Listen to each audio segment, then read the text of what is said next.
إن بدن وحين رجنا يضع علماء الحديث أي صفات كخلق النبي قت المامان مسائل شرعية كحدن بحتها شرته نبي صلوات الله وسلامه عليه وحت المامي قفك يقول رياضة وحي أركي فكأنما يعني الشيطان كي مثلا حقا بوي أرك لكن علماء وحي هذا وهدات كل رياضة يسقط الصفة دي سيله نين مدو هدات سكر رياضة هذا النبي والويد هذا هو النبي هذا لو ترى هذا حالة النبي من كل رياضة بكم ما تريون ويا نين مدو بابا كل رياضة نبي ما مدو بين بي إذن سأضه بالسوء عندنا تكون رياضتين النبي جيتي صلوات الله وسلامه عليه إنه نبي محمد يينا وهين وين تقانا صفات كيسي خلق جاها صفات المحدثين تكشى جانا الماما يسيدي وإيكا مركا أتقرأت السيدي وإيكا هدور رياضة قوي ما دام مركا صاد قران كرتايلو كريم نبي محمد صورة عين كاو إقبانو الشيطان كيسكو مثالي كريم أما إن دون ودا دوب لسكارك تو عمامات حدروك والقيد هذا هو نبي محمد أنت بدن أيضاك وأركان النوع عصيص بدينه ويا نبي بس يجين ما يقانين وحي أركان بوحي مودان إنه النبي محمد يكون رياضين إنه يهي صلوات الله وسلامه عليه سيدا وقد بي علماء المحدثين تي وحي قلت المامان صفات كي خلق جاها أبور كاها أو النبي لها صلوات الله وسلامه عليه وها النبي نندح دحاضة وأن ديرين قابنين لبضدن هديتي حق درك حقه لكن أنا قابنا هاي شو قيس مرك الله تلمامه وحا النبي صلوات الله وسلامه عليه حق هيلبك قف دحدحاضة وأن قف دوبنا عاطانا هاي قف بورنا هاي وحا تلمامتي سكال النبي صلوات الله وسلامه عليه لابته نين لابته وين بوها والله بلادن له تمير أو هل كان الله حضنته ليد يرى تماكله إلا حضنته يحريرسه وحان نبي صلوات الله وسلامه عليه ما هو متانا وينا قعمه سياد دمدي السبا ووينايين وقعمن نيدو الرقاء أيولها النبي يقول لها قعن كلا بحسن وأن قعن يرى كوبنا هين وهدنا تشلعسن يعني بو صعب يقعن تشلعسن أبا الله إذا مرك الله السلامة أم الله طابته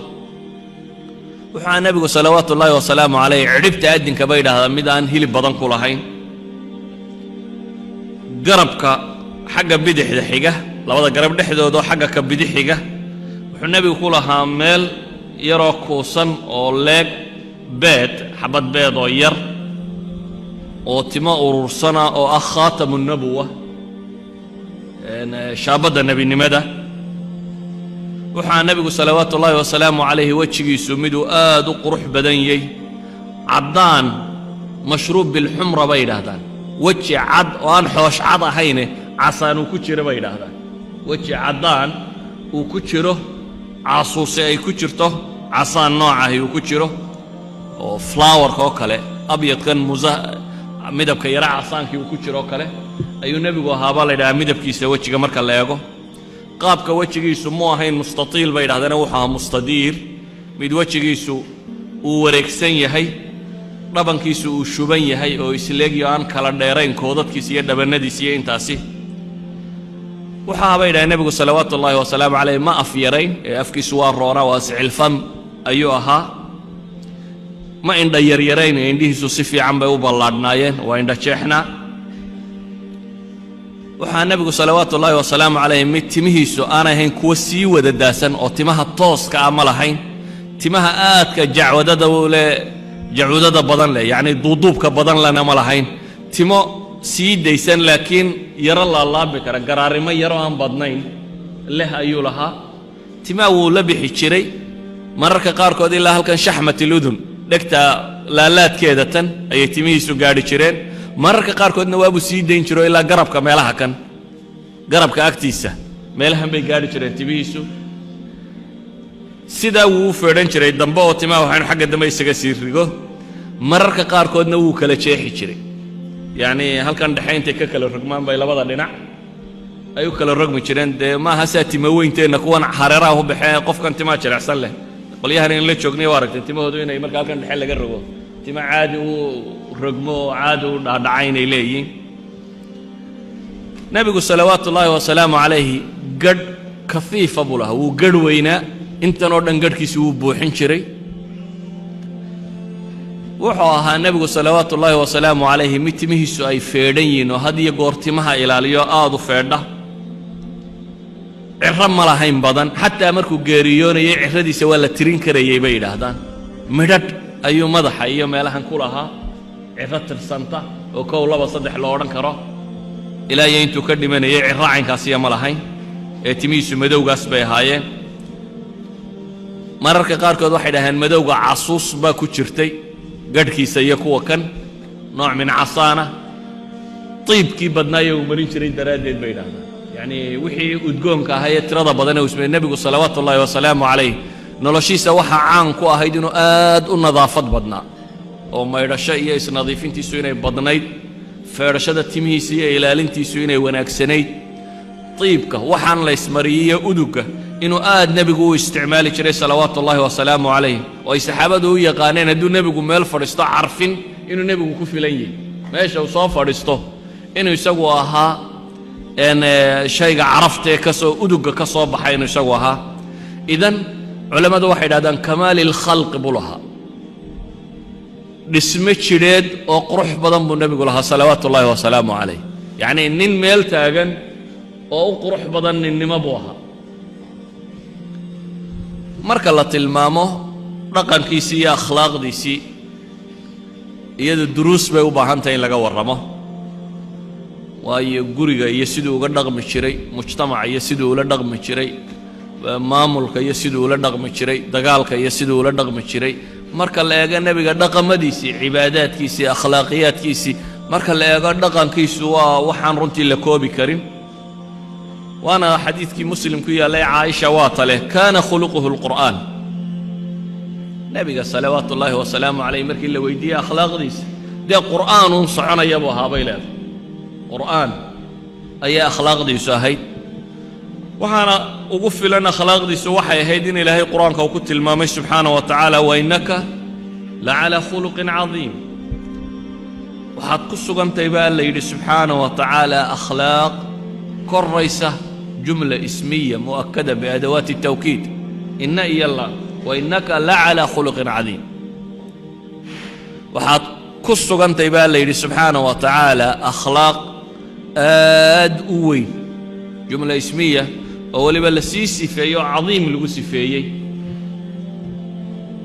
weedho kooban haddaynu ka tilmaamno waxay yidhahdaan nebigu salawaatu ullaahi wasalaamu calayhi wuxuu ahaa nin aad u mutawaadica, aad isu dhuldhiga oo mutawaadica, laakiin tawaaduca ay la socota bay yidhahdeen haybe ay dadku haddana ka haybaystaan. isagoo mutawaadica oo isagu isu dhuldhigayey, laakiin ninku intuu u yimi markuu is hortaagay u gariiray ee uu nebigu ku yidhi maxaad la gariiraysaa? anigu waxaan ahay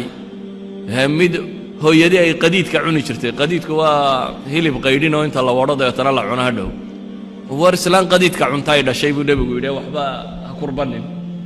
idan aad buu tawaaduciisu u tiro badnaa. wuxuu aha nebigu salawaatu ullaahi wasalaamu calayhi aad buu u xishood badnaa, geesi haddana wuu ahaa. waxaa lagu tilmaamaa inuu aad u gacan furaayo deeqsi ahaa, haddana ka dheeraa ismuujinta iyo magac raadinta. wuxuu caan ku ahaayo bulshadu ay ku taqaanay ammaanada. wuxuu caan ku ahaa asidq fi alqowli waalcamal, mid run sheega, camalkiisana ka run sheega, hadalkiisana ka run sheega. wuxuu caan ku ahaa nebigu azuhdu fi dunya cinda iqbaaliha, mid dunidu marka ay soo waajahdee ku tiro badato isagu ka zaahida. oo nebigu salawaatu ullaahi wasalaamu calayh xilliyadii dowladda islaamiga xoolaa badan ay heshay, isagu haddana xasiir yaroo dhinaciisa ku sawirma buu ku jiifay. waa kuwii yidhi aanu furaash yar ku siinna ilaahay rasuulkiisiiyow, ee uu nebigu lahaa war aniga iyo adduun maxaana kala galay? nin safara baan ahay oo geed ka hadhsaday ee maxaa aniga macmacaankeediiyo waxeeda iga galay tilmaamayey. idan markay dunidu soo qaabisho mid ka zaahida oo aan furshaanta hareeraha iska dhigdhiginoo iskaga dhalaalin buu ahaa nebigu salawaatu ullaahi wasalaamu calayh.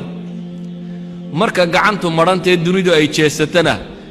mid aan hunguri badnayn oo iska daba ridin sidii xoole loo heli lahaa ayuu ahaa nebigu salawaatu ullaahi wasalaamu calayh. wuxuu ahaa mid acmaashiisoo dhan ilaahay u khaalis yeela. وحا النبي صلوات الله وسلامه عليه عرب كي أفكا مد آضو فصيحة ودقنو سدقنو هضله والصحابة قاركود إليه النبي محمد هداد استراد هذا الكيس تري واترين كريسي لكن سجى إلهي ده وحسي جوامع الكلم هلا ترين كريا هذا القوبان ومعنا بالله له أيكو هدليه وكمدها وحيابي إلهي كقاري علي وها ثابت الجنان مت قلبي سمركز تو الدقية هي وأن بقاها أقون هدي الدقال لوجره هي هدي النبذ هي مروى بقلبي سو الدقية هي وعن النبي صلوات الله وسلامه عليه إن حكيمة وعقل بدن وهنين انتليجنت وحسن الفهمية وآد فهم كيسو وصريه وهمدنا حريص بدن وكوين يكيربا ونحرسته ودني عيسو دبع سنيهي وها النبي صلوات الله وسلامه عليه درين كيسية مشاعر كيسو مدى يسريسه وسادر ددتك عافية واسكر نافة وكحمها سمية ودلقاطة وحو النبي قوها مد كردير أضيق قلقلف سنانتي يا أضاد كانته وحا النبي قو مد صبر بدن